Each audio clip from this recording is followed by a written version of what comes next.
There was a time when NFL football players did exactly what they were paid to do, and that was to throw a ball and run with it without dropping it.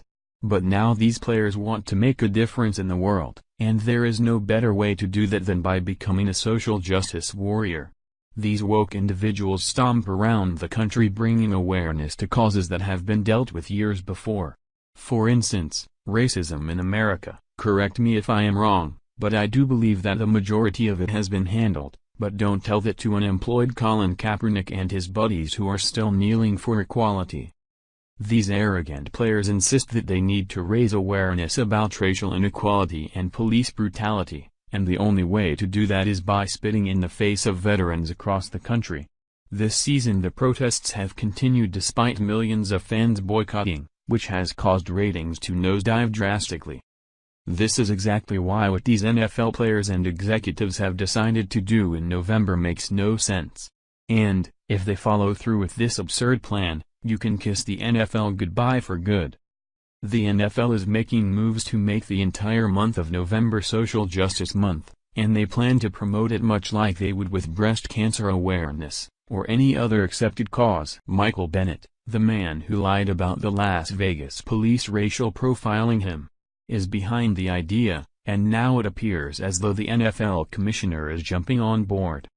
What this boils down to is that the league is inching closer to accepting Black Lives Matter-style protesting for an entire month. According to Downtrend, now it is being reported that a group of Blacktivist players sent a letter to NFL Commissioner Roger Goodell calling for the league to set aside an entire month to promote community activism and black equality. The group includes Seattle Seahawks troublemaker Michael Bennett, who recently set off a social media firestorm by accusing police of racial profiling, and roughing him up when he was seen exhibiting suspicious behavior when they responded to reports of a shooting at a nightclub after the Mayweather-McGregor title bout in Vegas. The Las Vegas police have denied Bennett's claims, and the player is looking to cash in off of a civil rights lawsuit that will also serve to elevate his profile in Kaepernick's army.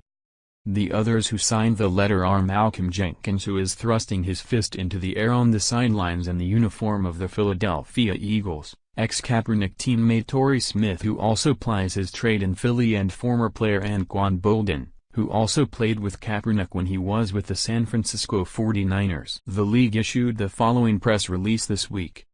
NFL, NFLPA, meet to discuss player social activism.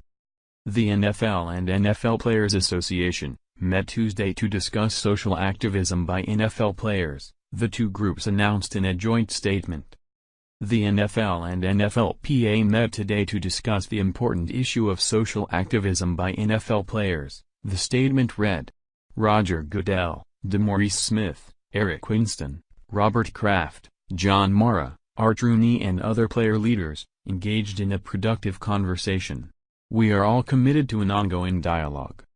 The meeting comes a week after a group of 8 players, more than half of NFL team owners and Goodell met at league headquarters in New York to discuss social issues important to players. In addition to those two meetings, Malcolm Jenkins, Anquan Boldin and Torrey Smith along with Goodell and Eagles owner Jeffrey Lurie, met with Philadelphia community leaders last month to get a better understanding of the criminal justice system. Jenkins, Boldin and Smith invited Goodell and Lurie to join them in meeting with community leaders, which included Philadelphia Police Commissioner Richard Ross and community advocates for incarceration and bail reform. Eagles defensive end Chris Long, and safety Rodney McLeod also accompanied the group. It appears as though Social Activism Month is coming our way, which means no football for many us all through November. If these players want to keep up their anti-American protests, then they can do it while their ratings plummet into the toilet, and they finally get the memo that no one cares about their protest. The only thing we want these players to do is run down the field, catch a ball and make a touchdown. They can leave their protests at the door, where it should have been the entire time. Thank you for watching. If you enjoyed this video, then please subscribe to my channel.